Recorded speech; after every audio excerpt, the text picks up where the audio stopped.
행정법 기본 강의를 진행하고 있습니다. 우리가 지난 시간에 어디까지 봤냐면요. 행정주체에 관해서 먼저 살펴를 봤었습니다.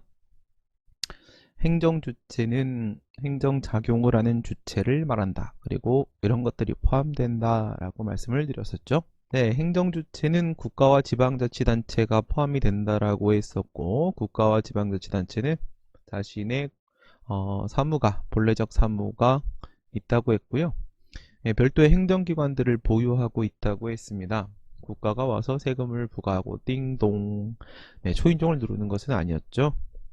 그리고 이 국가와 지방자치단체는 자신의 사무를 모두 직접 수행할 수가 없기 때문에 기타 공법상 법인, 이런 공공기관들도 있고 또 사인에게 그 업무를 위탁하는 경우들도 있다. 그리고 여기 보시면요, 기타 공법상 법인, 기타라고 이름을 부르는 이유는 위에 있는 국가하고 지방자치단체가 공법상 법인이기 때문에 국가와 지자체를 제외한 나머지 공법상 법인, 그래서 기타 공법상 법인 이렇게 부른다고 했고요. 그리고 법에서는 기타 공법상 법인이라는 표현을 잘 쓰지 않습니다. 법에서는 이제 공공단체라는 표현을 쓰거든요. 공공단체 이런 표현을 쓰는데 지금 보시다시피 기타 공법상 법인을 협의회 공공단체라고 불러요. 협의회 공공단체. 그러면 광해 공공단체는 뭘까? 일반적으로 공공단체라고 부르면 무엇을 말할까? 일반적으로 공공단체라고 부르면요, 위에 있는 지방자치단체하고요, 지방자치단체하고 밑에 있는 기타 공법상 법인, 얘가 협의회 공공단체죠. 둘을 합쳐서 우리가 공공단체 이렇게 불러요. 공공단체. 법에서 공공단체라고 하게 되면 그 안에 지자체도 포함된다는 거 유의해 주셔야 되겠고, 그리고 협의회 공공단체는 지방자치단체 쪽이 아니고 기타 공법상 법인 쪽이 협의회 공공단체가 된다는 점을 또 유의를 해 주셔야 되겠습니다. 기타 공법인에는 사람이 모이는 공법상 사단법인과 돈이 모여있는 재단법인, 그리고 국민건강보험공단 또는 근로복지공단 등과 같이 처음에는 무자산, 땡전 한 푼 없이 시작을 해서 보험료 등을 받아서 운영하는 무자산 특수법인이 있고, 그리고 공기업 등의 영조물법인이 이렇게 4개가 전체적으로 포함된다고 했습니다. 공무수탁사인, 얘는 사인이에요. 사인인데, 그런데 이 공무를 위탁받아서 수행을 하면은 얘도 행정주체의 지위가 인정될 수가 있어요. 이 사인에는 뭐 삼성이라거나 GS건설이라거나 현대산업개발이라거나와 같이 사법상 법인도 포함되고, 그 다음 우리 같은 자연인도 포함된다고 했습니다. 자연인으로 가장 대표적인 케이스는 교통할아버지를 생각할 수 있다고 했는데, 우리 우체국 한번 여러분 생각을 해보시면요, 사람이 아무도 살지 않는 섬, 무인도죠. 무인도. 근데 사람이 5명 살고 있는 섬, 5명이 살고 있다고 생각을 해보세요. 그러면 5명이 살고 있는 섬이라고 했을 때 그 섬에 있는 사람들도 밖에 있는 사람들하고 우편이 왔다 갔다 할 수 있겠죠. 근데 그 5명을 위해서 섬에다가 우체국을 지을 수는 없을 겁니다. 그럴 때는요, 누군가가 그 우체국의 역할을 대신해 줘야 될 텐데 5명만 살고 있다고 하더라도 그 섬에 반드시 있는 게 하나가 있을 겁니다. 점빵은 있습니다. 점빵, 가게죠, 가게. 그죠? 아무리 사람이 없는 섬이라고 하더라도 점빵은 있습니다. 가게는 있고요. 그러면 이제 가게 주인이 바로 우체국장의 역할을 대신을 해줍니다. 그 섬에 거주하고 있는 사람들은요, 보내고 싶은 편지가 있으면은 그 점빵 아줌마한테 갖다 주고, 그리고 밖에서 이제 우체부 아저씨가 오시면은 그 점빵 아줌마가 그걸 전달해 주십니다. 또 밖에서 온 우편물이 있으면은 또 점빵 아줌마가 가지고 계시고, 그걸 가지고 있다가 콜라를 사러 오게 되면은, 새우깡을 사러 오면은 그걸 또 이제 나눠주게 되겠죠. 이렇게 우체국 역할을 대신하는 사람, 공행정 사무죠. 그런 사람을 또 공무수탁사인, 자연인이죠. 공무수탁사인이라고 합니다.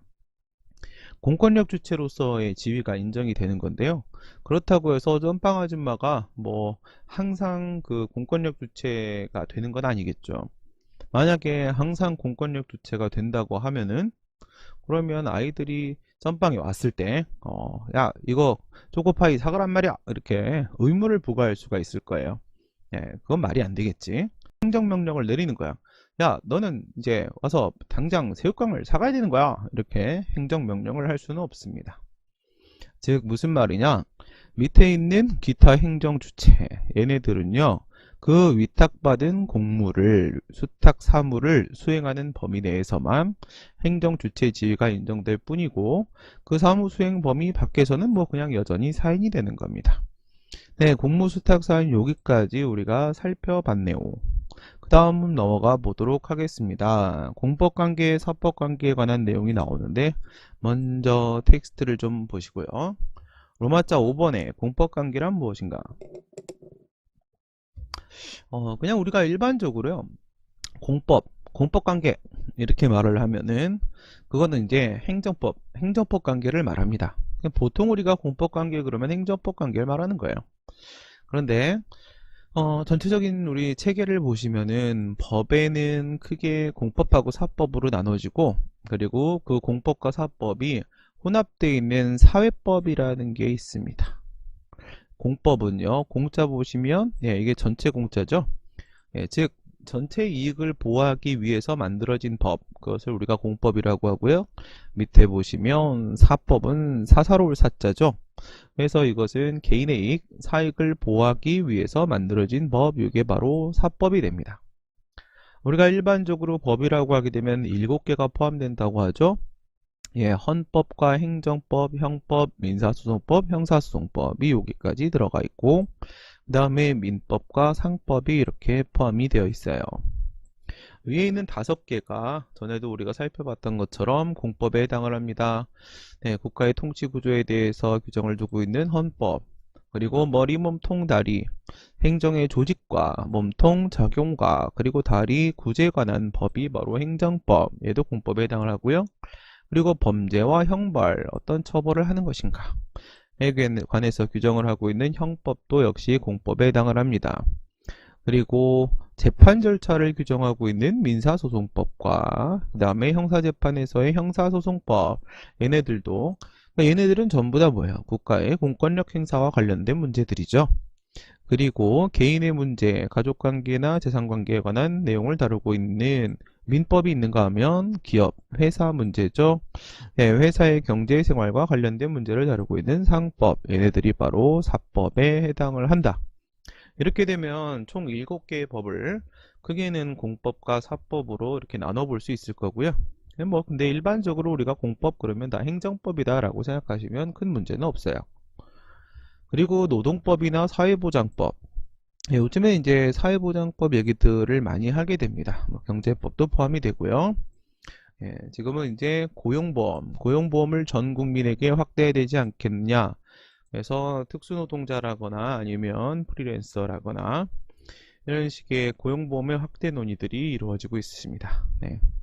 코로나 국면을 맞이하면서 10년은 앞당겨서 변화가 이루어지고 있는 것 같습니다. 네, 사회법 영역이 있는데 얘 같은 경우에는요 공법과 사법이 그냥 다 합쳐져 있는 것이다 이렇게 보시면 되고요. 그 다음 그럼 법률관계는 우리가 앞에서 뭐라고 했냐면 인간의 생활관계는 법률관계와 호의관계로 나눠진다라고 했는데 법률관계는 법이 적용되는 생활관계죠. 네, 법이 적용되는 생활관계. 근데 크게 법은 우리가 공법과 사법으로 구분을 하기로 했으니까 우리나라는 공법과 사법의 이원적 체계를 따르고 있으니까 그 법이 적용되는 법률관계도 공법상의 법률관계 그리고 사법상의 법률관계 이렇게 크게 2개로 나눠질 수가 있을 거예요. 네, 이렇게 공법관계하고 사법관계로 구분이 될 수 있을 텐데요. 그러면 공법관계, 사법관계는 무엇을 기준으로 해서 나눌 것인가 뭐 이런 문제가 생길 수 있겠죠. 네, 여기서 이제 학설 대립이 있어요. 뭐 사실 요 3개 말고도 뭐 신주체설 등의 기타 등등등이 좀 있기는 한데 지금 뭐 그걸 다루려고 하는 건 아니고요. 가장 기본적으로 논의되는 구별 기준 방법이 바로 세 개가 있습니다. 주체설은 어떻게 설명을 하냐면 그 법률관계면 한쪽에 권리가 인정되면 한쪽에 의무가 인정되고 그럴 거란 말이죠. 예, 권리 의무 관계를 말하는 것이죠. 그랬을 때 이 법률관계는요, 쌍방 당사자가 있어요. 서로 법률관계 당사자가 있는데 그 당사자 중에 한쪽이 행정주체면 말이죠. 그러니까 양쪽이 다 행정주체일 수도 있고 한쪽만 행정주체일 수도 있고, 이렇게 법률관계의 쌍방 당사자 중에 한쪽이라도 행정주체가 포함되어 있으면 그것은 공법관계로 봐야 된다. 그리고 둘 다 사인이면 그것은 사법관계다. 이렇게 보는 입장이 바로 주체설이 되는 것이고요. 그 다음에 성질설. 성질설은 이게 대등한 관계인가 아니면은 한쪽이 우월적 지위에 서 있는 것인가, 이런 구분이에요. 그래서 한쪽이 우월적 지위에 서 있는 그런 이제 종속관계라고 하게 되면 그건 이제 공법관계가 되고, 그것이 아니라 서로 대등한 평등관계라고 하게 되면 사법관계로 봐야 된다. 이렇게 나누는 방법이 성질설이고, 그렇지 않고 그 법률관계가 공익을 보호하기 위한 것이냐 아니면 사익을 보호하기 위한 것이냐, 어떤 이익을 보호하기 위한 것인지에 따라서 공법관계와 사법관계가 나눠져야 된다라고 주장을 하는 이익설, 이런 학설이 있는데요. 그런데 이 학설들이 모두 모든 상황에 다 맞다라고 볼 수는 없어요. 행정주체가 포함되어 있다고 하더라도 공법관계가 아닌 경우도 존재할 수 있고요. 그리고 대등한 관계인데도 불구하고 공법관계인 경우도 있을 수 있습니다. 그리고 사익을 보호하고 있는 공법관계도 존재할 수가 있거든요. 그래서 어떤 경우에나 이 견해들이, 학설들이 타당하다고 말을 할 수는 없고요. 종합적으로 해석을 해야 된다, 판단을 해야 된다라는 것이, 그것이 바로 통설이고 판례 입장이라고 보고 있습니다. 아무튼 이런 학설들이 이렇게 있는데요. 그러면 공법관계하고 사법관계, 과연 뭘 기준으로 봐야 될까? 가장 쉽게 판단하는 방법은 바로 국가 등의 구성원인가 아닌가, 이걸 보시면 됩니다. 구성원인가 아닌가. 밑에 동그라미 1번을 보시면요, 공권력 주체로서 국가 등과 형성되는 법률관계, 얘는 공법관계에 해당을 하는데 그것은 바로 국가의 구성원이면 국민이 될 것이고 지자체의 구성원이면 주민이 될 겁니다. 그래서 국가와 국민의 관계라거나 지자체와 주민의 관계라거나 이렇게 구성원이다 이렇게 볼 수 있을 때는요, 한쪽이 다른 쪽의 구성원이다 이렇게 볼 수 있으면 그러면 이제 공법관계다라고 여러분들이 분류를 해주시면 되겠고요. 그렇지 않고 양쪽 모두 다 사경제 주체, 재산권 주체로서 행동을 하고 있다. 자신의 주머니를 채우려고 활동하고 있는 것이다. 그러면 사법관계로 봐주시면 되겠습니다. 여기서 주의해야 할 점은 이렇게 말을 하고 있는데요. 표를 잠깐 볼까요? 표를 잠시 보시면요, 이렇게 되어 있습니다. 네, 행정상 법률관계요. 행정상 법률관계는 행정주체가 행정객체한테 액션 들어가서 행정작용을 했고 그 행정작용을 매개로 해서 그 행정주체하고 행정객체 사이에 만들어지는 법률관계를 우리가 행정상 법률관계라고 해요. 그 말씀은요, 한쪽이 행정주체라는 얘기죠. 네, 분명히 한쪽이 행정주체인데 그런데 여기에 뭐가 포함되냐면 사법관계가 포함됩니다. 사법관계가 포함돼요. 그 얘기는 행정주체, 국가나 지방자치단체와 같은 행정주체도 자신의 이익, 언제나 공익만을 목적으로 행동하는 것은 아니고 자신의 이익, 개인의 사익을 목적으로 활동하기도 한다는 거예요. 네, 그 얘기를 하는 겁니다. 여기서 주의해야 될 점은 국가나 지자체, 국가 등도 자기 소유의 땅을 처분하거나 임대하거나 하면서 돈을 벌기도 한다는 거죠. 일반적인 사인과 같이 재산권 주체로서 그 같은 사경제 주체로서의 행위를 하기도 한다. 이럴 때는 행정주체가 일방에 서 있어도 사법관계가 만들어질 수도 있다 이겁니다. 네, 공법관계는 한쪽이 우월적 지위에 서 있다, 불평등관계다 라는 것을 기본 전제로 하고 사법관계는 서로 평등관계다 라고 보시면 되겠고요. 그럼 이런 공법관계와 사법관계는 굳이 왜 우리가 나누려고 하는 것일까? 분쟁이 발생했을 때가 가장 문제가 될 거예요. 서로 싸움이 발생한 거죠. 분쟁이 발생했을 때 공법관계에서는요, 행정소송을 제기해서 해결을 하게 되고요. 사법관계에서는요, 민사소송을 제기해서 해결을 하게 됩니다. 예, 그 문제를 분쟁을 해결하는 방법이 조금 서로 달라진다는 얘기가 되겠죠. 네, 그 내용을 우리가 표로 한번 살펴보도록 하겠습니다. 네, 행정상 법률관계, 공법관계도 만들어질 수 있지만 사법관계도 만들어질 수 있다라고 했습니다. 국가나 지자체와 같은 행정주체가 공익을 목적으로 행정작용을 하게 되면 그런 걸 우리가 공행정작용이라고 하고요. 그 공행정작용을 매개로 해서 만들어지는 법률관계는 공법관계가 됩니다. 국가나 지방자치단체와 같은 행정주체가 자신의 이익을 목적으로, 사익을 목적으로 행동을 하게 되면 그러한 행정작용을 사행정작용이라고 부르게 되고요. 그때 행정주체와 행정객체 사이에 형성되는 법률관계는 사법관계가 됩니다. 과연 그 행정작용이 공익을 목적으로 한 것인가, 아니면 사익을 목적으로 한 것인가, 행정작용의 목적에 따라 형성되는 법률관계도 이렇게 달라진다는 얘기고요. 밑에 있는 사법관계는 국고관계라고도 불러요. 국고관계. 네, 우리 같은 경우엔 주머니에 in my pocket, 네, 주머니가 있죠. 그런데 국가 같은 경우에는요, 지갑을 가지고 다니는 것이 아니라 국가에 무엇을 보면 되냐? 창고예요. 창고. 창고에다가 재산을 모아놓게 되니까요. 여기에서 국고관계는요, 국가의 창고라는 뜻입니다. 이것이 바로 사법관계가 되는 것이고요. 네, 공법관계는 밑에 있는 사법관계와 달리 한쪽이 우월적 지위에서는 권력관계가 존재할 수가 있습니다. 권력관계. 그러면 권력관계가 있고 그렇지 않은 관계가 있죠. 권력적 공법관계와 비권력적 공법관계로 이렇게 나눠질 거고요. 밑에 있는 관리관계라는 표현은 제가 별로 좋아하지 않아요. 문제에도 나오지 않고요. 요거는 일본식 접근 방법이거든요. 그래서 사람들이 이 관리관계라고 접근하는 방법, 밑에 있는 행정사법관계라고 접근하는 방법 이렇게 있는데 관리관계의 주소가 어디냐 묻는 분들이 있어서 그냥 이렇게 표시만 해놨습니다. 네, 이 권력적 공법관계, 여기서 하는 행위 형식이 바로 행정처분입니다. 네, 우리 행정법에서 가장 중요한 행위 형식은 바로 행정행위가 될 텐데요. 여러분들은 우선은 행정행위라는 거하고 행정처분이라는 것이 같은 거라고 그냥 여러분들 봐주시면 될 것 같습니다. 네, 행정행위라는 것은 우리나라에서는 강학상 개념에 해당을 합니다. 강학상 개념. 강학상이라는 게 무슨 뜻이에요? 강의와 학문 연구 목적으로 사용하는 개념이라는 뜻이죠. 강의, 학문 연구 목적으로 사용하는 개념을 우리가 강학상 개념이라고 하고요. 학교에서 가르쳐주는 개념을 말합니다. 우리나라에서는 행정행위라는 것은 강학상 개념에 해당을 하고 행정처분이라는 것은 이건 실정법상 개념에 해당을 합니다. 그 말씀은 우리나라 법에서는 행정행위라는 표현을 쓰지 않아요. 그거는 학교에서만 쓰고요. 우리나라 법에서는 행정처분이라는 표현을 씁니다. 그리고 방금 말씀드린 그 행정행위라는 것이 독일에서는 실정법상 개념이에요.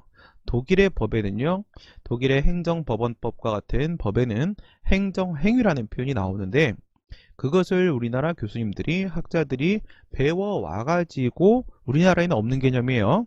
여기서 가르쳤어요. 그래서 그 행정행위는 우리나라에서는 강학상 개념이 되고 있고요. 그럼 우리나라에는 그와 같은 것을 뭐라고 표현하느냐? 처분이라고 표현을 하고 있습니다. 먼저는 행정행위하고 행정처분은 같은 거라고 여러분들이 생각을 하셔도 무방합니다. 두 개가 서로 소독약을 뿌려가지고 구별이 되는 경우가 가끔 있는데 그 가끔 있을 때는 제가 여러분들한테 바로 지금입니다 라고 말씀을 드릴 거니까 평소에는 행정행위와 행정처분은 같은 것이다 이렇게 보시면 돼요. 우리나라 대법원도 같은 걸로 보고 있어요. 우리나라 대법원도 행정행위와 행정처분은 같은 것이라고 보고 있습니다. 구별이 필요할 땐 그때그때 말씀을 드리도록 하겠습니다. 이 권력적 공법관계가 행정상 법률관계에서 가장 핵심이에요. 공법관계 그 중에서도 권력적 공법관계가 가장 핵심이고 여기서의 행위 형식은 행정처분이 됩니다. 이때 제기하는 소송은 행정소송이고 행정소송 중에서도 항고소송, 저항한다는 뜻이죠. 이렇게 저항한다 해서 항고소송. 그러니까 제가 나보다 우월적地位에 있기 때문에 내가 저항을 하는 거죠. 항고소송이라는 소송을 제기하게 됩니다. 네, 공법관계라고 해서 언제나 한쪽이 우월적 지위에 서 있는 건 아니고요. 국가하고 국민 사이에도, 국가하고 국민, 지자체와 국민 사이에도 대등한 관계가 만들어질 수도 있는데, 이러한 비권력적 공법관계에서는 어떤 일들이 일어나느냐? 계약을 맺기도 합니다. 사인 간에 맺는 사법상 계약 말고요. 공익을 목적으로 맺는 공법상 계약도 존재하거든요. 여기서도 계약을 맺는데 어쨌든 여기는 공법관계니까 공법상 계약이라고 불러주시면 되겠고, 오른쪽에 공법상 합동행위라는 게 있습니다. 그러면 왼쪽에 있는 계약과 오른쪽에 있는 합동행위는 어떤 차이가 있느냐? 계약은 서로 간에 상호 반대되는 의사가 합치돼서 법적 효과가 발생하는 겁니다. 서로 반대되는 의사가 합치되는 거죠. 내가 먼저 계약을 맺읍시다 이렇게 하고 저쪽에서 알겠습니다 하게 되면은 그 청약과 승낙이라는 상호 반대 의사가 합치가 돼서 계약이 맺어질 수가 있을 거고요. 합동행위라는 것은요, 반대 방향의 의사합치가 아니라 같은 방향의 의사합치입니다. 같은 방향의 의사합치. 우리 이 동네에 지금 건물이 많이 노후됐으니까 재건축을 합시다 하면서 재건축 조합 결성을 같이 의견을 모으게 돼요. 그런 게 바로 합동행위입니다. 재개발 조합, 재건축 조합을 설립하기로 함께 결의하는 것이죠. 그런 걸 우리가 공법상 합동행위. 하나는 반대 의사합치고요. 반대 방향의 의사합치. 하나는 같은 방향의 의사합치. 이 정도의 차이가 있을 겁니다. 네, 이것들은 어쨌든 한쪽이 우월적 지위에 서 있다거나 그런 건 아니고요. 이때는 행정소송 중에서 당사자 소송이라는 게 있습니다. 한쪽 법률관계의 한쪽 당사자를 상대로 피고로 해서 제기하는 소송인데요. 그래서 이름이 당사자 소송이에요. 법률관계의 반대쪽 당사자를 상대로 제기한 소송이다. 그래서 이름이 당사자 소송이 됩니다. 네, 위에는 항고소송이란 걸 제기하게 되고 밑에는 당사소송이란 걸 제기하게 돼요. 이렇게 법률관계를 굳이 나누는 것은 분쟁이 발생했을 때 어떤 소송의 형식을 통해서 형식을 취해서 해결할 것인지를 우리가 구별하기 위해서요. 이걸 선택하기 위해서라고 보시면 되고요. 밑에 사법관계, 행정주체가 행정작용을 했을 때도 사법관계가 만들어질 수도 있다라고 했는데, 여기에는 이게 협의의 사법관계예요. 협의의 국고관계고요. 이게 찐이죠, 찐. 이게 찐 국고관계, 사법관계가 됩니다. 순수한 의미의 사법관계 이렇게도 불러요. 순수한 의미의 사법관계. 그런데 이런 순수한 의미의 사법관계 외에 행정사법관계라는 것도 있습니다. 행정사법관계는 행정 목적으로 행위를 하는데 사법 형식으로 행위를 한다 라는 뜻이거든요. 이거는 독일 방식인데요. 행정 목적으로 합니다. 분명히 공익 목적으로 행위를 하는 것인데요. 그런데 공법을 적용을 시켜버리게 되면 그 공법상의 제약이 너무 심해서 자유롭게 활동할 수가 없는 거예요.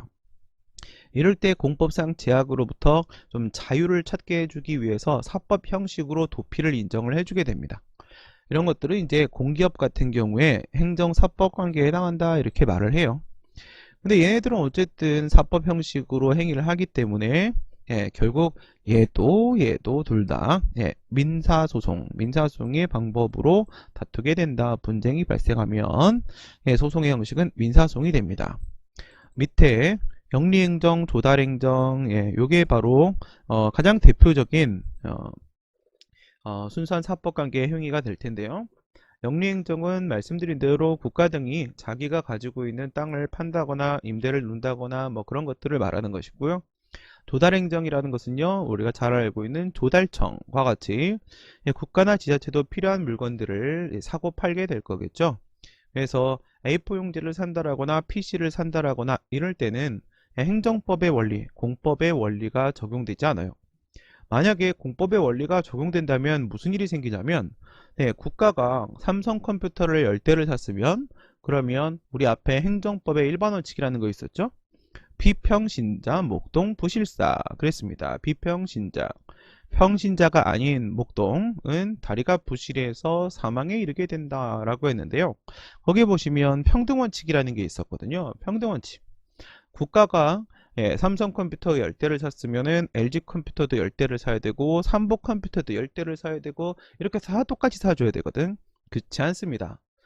국가 역시도 A4용지, 컴퓨터, 모나미 볼펜 이런 거 살 때 당연히 제일 성능이 좋고요. 가장 싼 거, 가성비가 높은 걸로 그냥 골라서 삽니다. 왜 그렇죠? 여기는 사법관계이기 때문에 그래요. 사법관계이기 때문에 공법의 원리, 행정법의 원리가 적용되지 않습니다. 자유롭게 행동하는 거죠. 그냥 사적자치 원칙에 따라 행동하고 그에 대한 분쟁도 그냥 민사소송으로 똑같이 해결하게 됩니다. 그러나 이 밑에 사법관계 문제는요, 소송의 형식 자체가 행정소송이 아니다 보니까 이거는 행정법에서 배우는 영역은 아니고 이건 여러분들이 민사법에서 배우게 되는 부분입니다. 위에 있는 노란 색깔, 검정색으로 보이네. 네, 이 부분에 우리는 집중을 하면 되겠고요. 요 위에 공법관계라고 부르는데 이 공법관계의 다른 이름이 바로 공법관계의 다른 이름이 바로 행정법 관계입니다. 행정법 관계 밑에가 행정법 관계예요. 네, 행정법 관계가 나타났네요. 네, 여기가 바로 행정법 관계입니다. 우리는 여기를 배우게 된다. 이렇게 보시면 되겠죠. 네, 그러면 요 내용은 어떻게 설명이 되고 있을까요? 네, 우리 텍스트를 보도록 하겠습니다. 설명을 하고 봤군요. 네, 그 다음에 봐야 될 것은 공법관계에 사법 규정이 적용될 수 있는가? 네, 공법관계에 사법 규정이 적용되는가? 이 얘기는 지금 뭘 얘기하려고 하는 거냐면요. 공법관계는 공법이 적용되는 법률관계라고 했죠? 사법관계는 사법이 적용되는 법률관계라고 했죠? 네, 그렇습니다. 당연히 같은 법률관계는요, 같은 법에 의해서 규율이 되는 것이 맞겠죠? 네, 같은 법률관계는 같은 법에 의해서 규율되는 것이 맞고요. 당연히 공법관계는 공법에 의해서 규율되고 사법관계는 사법에 의해서 규율되는 것이 맞을 겁니다. 그런데 공법관계에 사법 규정이 적용되는 경우도 있더라 이거예요. 이럴 때 여러분들이 놀라시면 안 돼요. 왜 공법관계인데 여기 사법이 적용돼? 이상하게 생각하시면 안 된다 그 얘기입니다. 그 말씀을 드리려고 하는 거고요. 네, 행정법은 행정에 대한 법의 지배, 행정에 대한 법의 지배. 법의 지배는 뭐예요? 법치주의를 말하죠. 법치주의, 행정 영역에 적용되는 법치주의를 의미한다. 이것은 권력분립 원리를 그 모태로 한다. 그러니까 밑에 보시면 절대군주, 얘가 루이 14세인가? 이렇게 생겼나요? 네, 못생겼나요? 네, 대표적인 인물로 루이 14세로 상징되는 절대군주 이 친구가 있을 때는 인치주의 시대죠. 인치주의 시대, 사람이 지배하던 시대입니다. 그런데 얘네들은요, 목을 원래 단두대에다가 걸려고 태어난 애들이거든. 그쵸? 그래서 얘네들은 부패를 했고 단두대에 목이 걸리고 시민혁명을 거치면서 날아가. 그래서 세 개로 나눠집니다. 입법권과 행정권과 사법권 이렇게 세 개로 나눠지죠. 그런 걸 우리가 권력분립이라고 그래요. 권력분립, 권력이 세 개로 나눠졌다. 네, 이 세 개로 나눠졌기 때문에 이걸 이제 산발이로 해서 잘 지탱이 되는 거예요. 권력 분립이 되고 거기서 의회가 법을 만들 거 아니겠어요? 그러니까 법이 만들어져서 이제 법의 지배가 가능해지는 것이다. 무슨 말인지 이해가 되시겠죠? 법치주의는 권력 분립이 선행되지 않고는 존재할 수 없는 것이다. 우선은 권력이 분립되고 그리고 법치주의가 적용된다 그런 말씀이죠. 쭉쭉쭉쭉쭉쭉 내려가시면은 행정법은 길어봐야 200년이 채 되지 않는 역사를 가지고 있습니다. 아주 젊은 친구죠.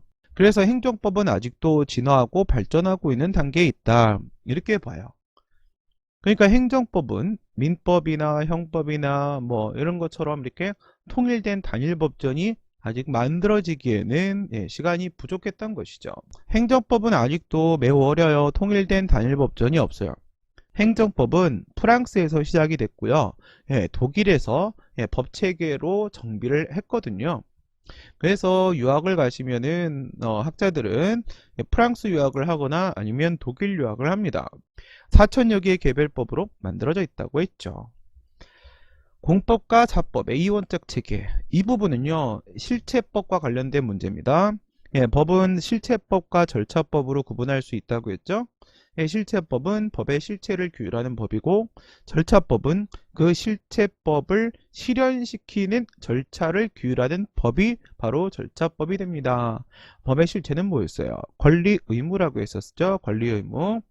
예, 법은 일정한 행위 규범을 말하는 것으로서 그 안에는 권리와 의무의 내용이 담기게 되는데 이것이 바로 법의 실체잖아. 이런 얘기를 우리가 첫 시간, 둘째 시간에 썼습니다.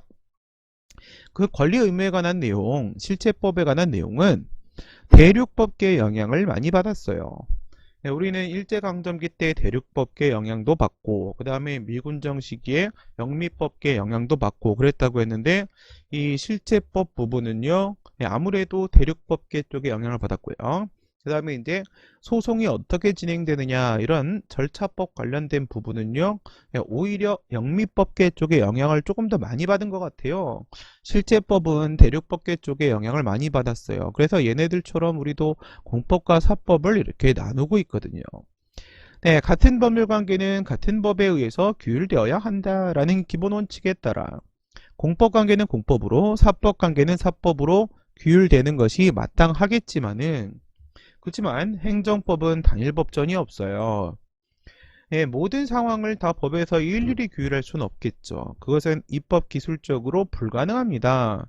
그러니까 통일된 법전이 있어야 돼요. 근데 아직 행정법은 그게 없더라. 그래서 4천여 개 개별법으로 막 산재가 되어 있거든요.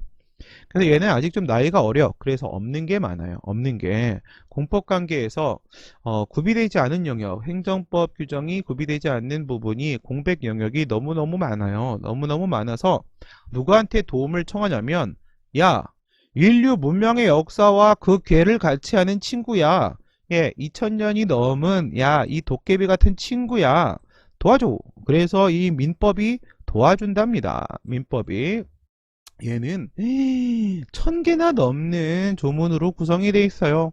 얘네들한테 이렇게 도움을 청하게 되는데 어떤 부분에서 도움을 받게 되냐면요. 모든 영역을 다 사법 적용시키면 안 되겠죠. 그럼 뭐 대놓고 사법 관계잖아. 그건 아니고 우리는 공법 관계인데 일부 우리가 비어있는 곳이요. 부족한 부분만 좀 도움을 받습니다. 일반법 원리적 규정과 이해조절적 규정 중에 일반법 원리적 규정. 일반법 원리적 규정은 공법관계에도 적용된다라고 본단 말이에요. 공법관계에도 적용된다. 일반법 원리적 규정에는요 또 어떤 것들이 포함이 될 수 있냐면 밑에 보시면요 일반법 원리적 규정에는 법기술적 규정과 일반법 원칙적 규정이 포함이 된다. 이해조절적 규정은 적용되지 않는다. 뭐 이건 유추적용된다. 이건 유추적용되지 않는다. 아 복잡하다. 그치?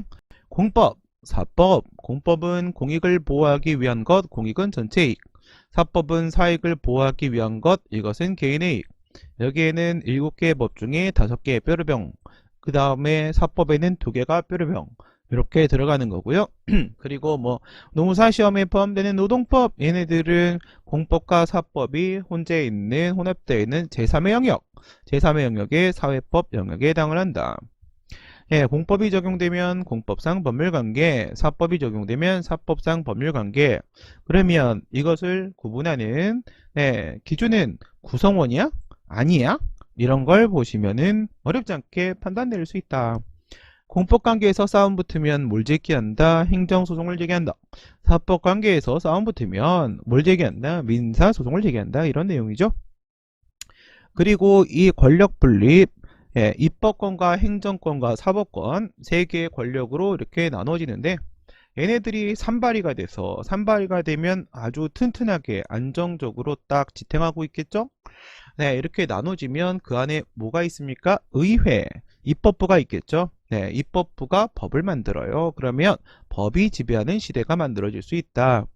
법치주의 내용은 2개가 있는데 법률 관계는 안정적으로 유지되어야 된다라는 법적 안정성의 원칙이 있고요. 그 다음에 법률에 적합하게 행동해야 한다라는 법률 적합성의 원칙이 있습니다. 뭐가 있다고요? 법치주의 내용에는 크게 두 개가 있다고요? 법적 안정성과 법률 적합성. 이거 뭐 설명할 것도 없어. 이름에 다 써 있잖아. 그치? 그러면 그 중에 법률 적합성, 네, 법률에 적합하게 행동을 해야 돼 라는 것은 입법부에도 행정부에도 사법부에도 모두 다 적용이 돼요. 입법권 행사에도 역시 법률 적합성 원칙이 적용되는데요. 이거는 헌법상 기본권 보장의 원리에 반하는 법률을 제정하면 안 된다라는 겁니다. 여러분, 우리나라에는 위헌법률심판제도라는 것이 있죠.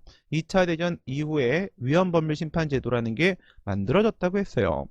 그 전까지는 여러분들이 들어봤던 내용 중에는요, 합법적 불법국가 이런 말이 있었거든. 합법적 불법국가, 이게 뭘까요? 합법적 불법국가는 어떤 법에 있어서는 합법적인데 어떤 법에 있어서는 불법적이라는 뜻이잖아. 그게 바로 형식적 의미의 법률, 의회가 만든 법률대로 보면 이건 합법적인 행동이에요. 그런데 헌법을 기준으로 보게 되면 이거는 불법적인 행동이라는 겁니다. 바로 부르주아들이 시민혁명 이후에 같이 해놓고 재수없어. 지네들이 의회를 다 장악해버리죠. 그리고 같이 혁명을 했던 사람들을 때려잡기 시작해요. 프롤레타리아들을 탄압하죠. 노동 착취가 이루어집니다. 이때 이 노동을 착취하는 것을 해도 돼라고 법률에 근거를 만들어 버리는 거죠.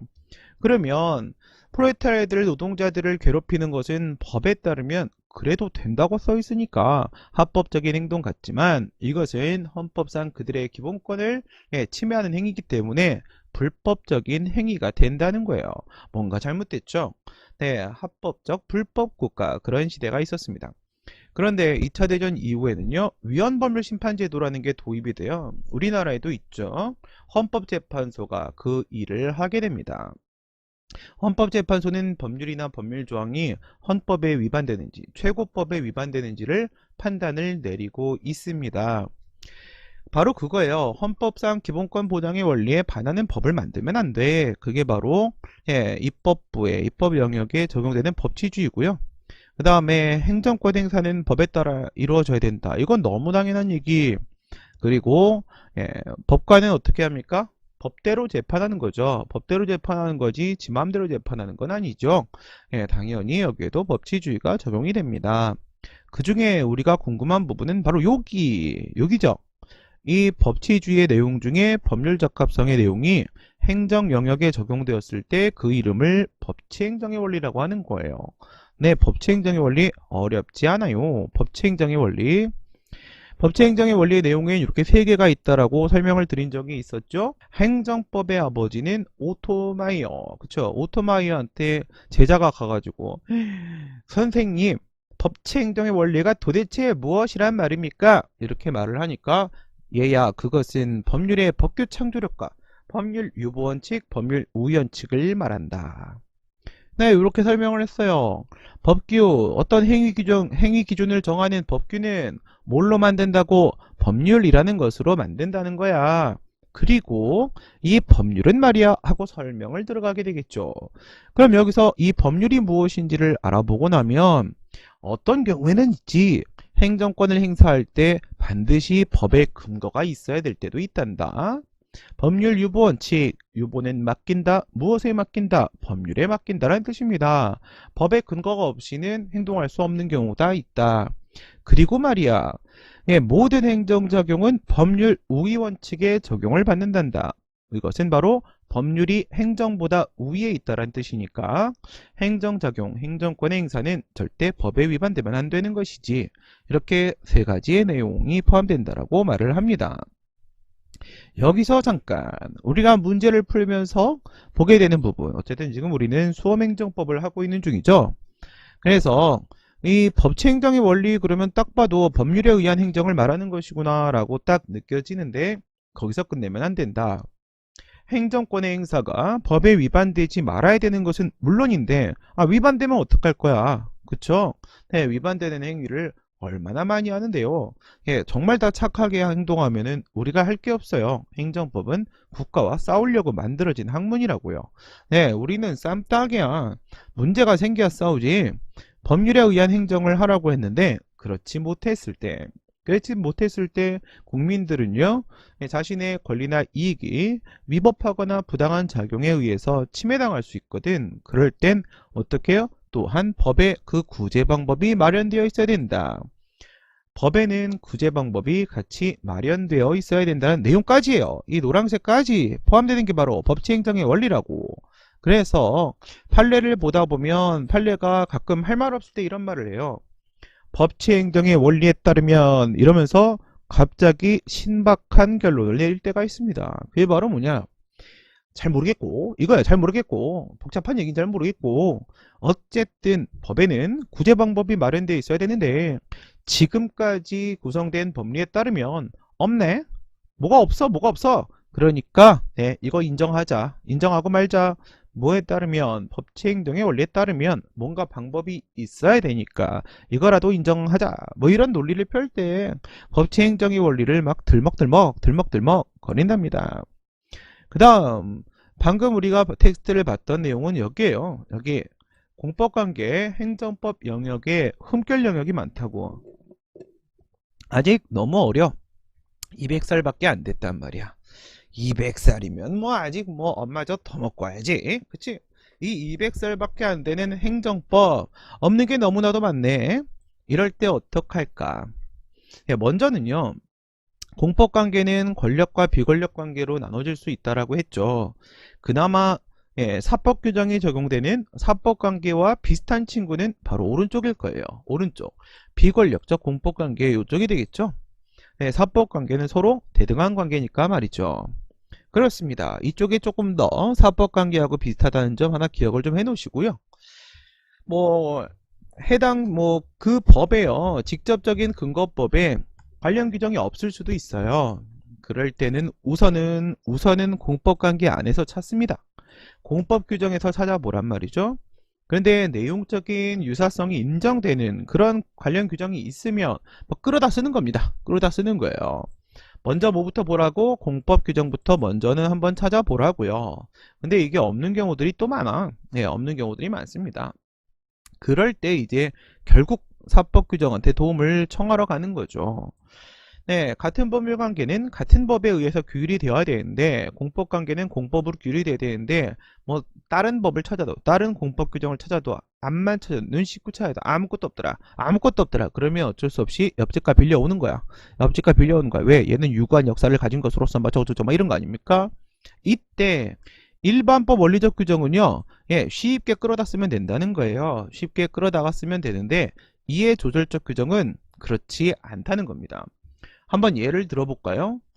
만약에요, A라는 동네에서 단란주점을 운영하고 있었던 갑이라는 사람이 있습니다. 이 갑이라는 사람이 영업을 진짜 잘하는 거예요. 장사를 너무너무 잘해. 그래서 이 단란주점을 하면서 돈을 너무너무 많이 벌었어요. 근데 A 동네 내가 다 접수했어. 이제 끝. 그럼 난 이제 B 동네를 접수하러 가야겠군 하면서 그 가게를 권리금을 어마무시하게 받고 을한테 팔아 넘깁니다.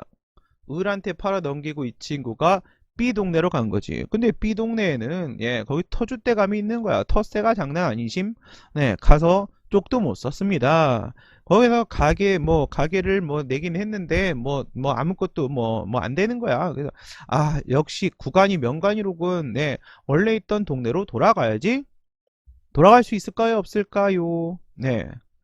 돌아갈 수는 원래는 없어요. 돌아갈 수는 없는데 10년 동안은 못 돌아가도록 상법 41조에 보면 그런 규정이 있습니다. 이 동네에서 장사하다가 딴 동네로 갔으면 10년 동안은 돌아오지 마쇼잉 이렇게 돼 있어요.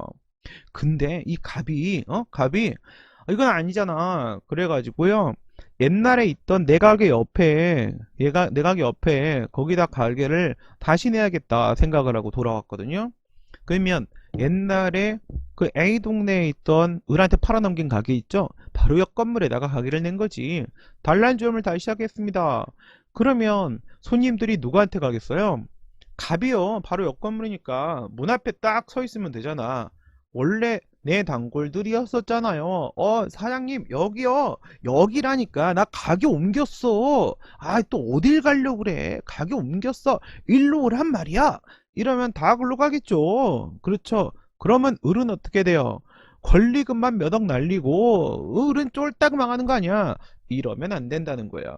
이거는 갑과 을 사이에 이해 조절을 위해서 규정해 놓고 있는 상법 규정이란 거죠. 이때 말입니다.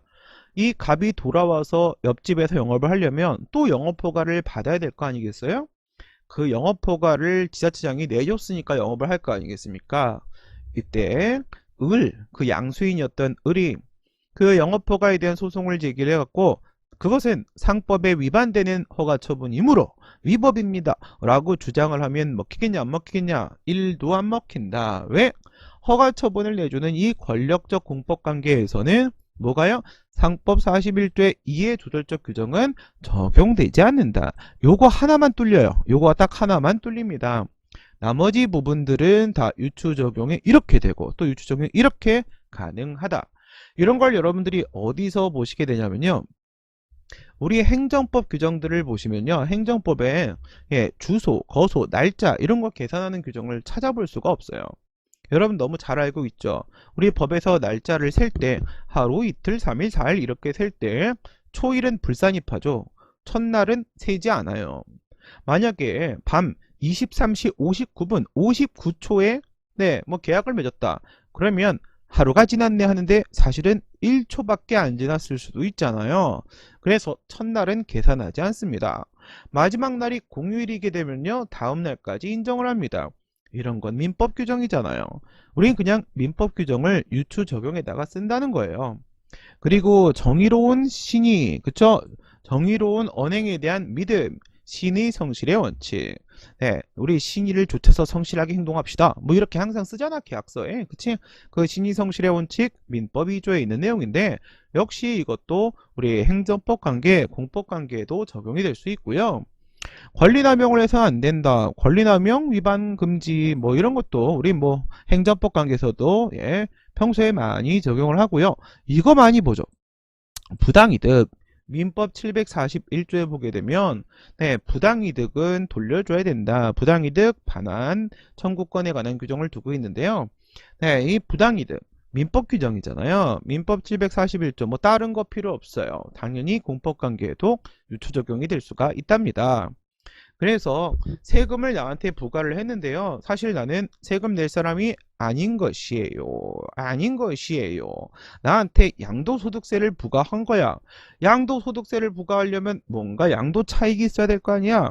야, 신민이 너 땅을 팔아가지고 양도 차익이 발생해서 너에게 이만큼의 소득세를 부과하는 것이란다. 그런데 말입니다. 저는 땅이 없어요. 땅이 없는데 어떻게 팔어? 판 적이 없는데 어떻게 차익이 발생해? 양도 차익이 없는데 어떻게 양도소득세를 부과하냔 말이야. 그런데 국민은 있죠. 이렇게 세금이 부과되면 우선 내고 본단 말이죠. 안 내고 있으면요. 나중에 뭐 가산금이 붙기도 하고요. 그래서 돈을 더 내야 되는 상황이 발생할 수가 있기 때문에 우선은 낸단 말이죠. 만약에 나한테 야 1,000만 원 내놔. 국가가 이렇게 했어요. 내가 1,000만 원을 냈다면요. 그때는 이 민법 741조를 근거로 해서 국가를 상대로 부당이득 반환 청구송을 제기해 돈을 돌려받을 수도 있답니다. 이처럼 공법관계는 원래 공법을 적용해서 규율을 해야 되겠지만 공법 규정이 없는 경우가 많기 때문에 이렇게 나이 많으신 분 사법 규정의 도움을 받는 경우도 있다더라. 오늘 수업은 여기까지입니다. 여러분 오늘도 수고 많으셨습니다.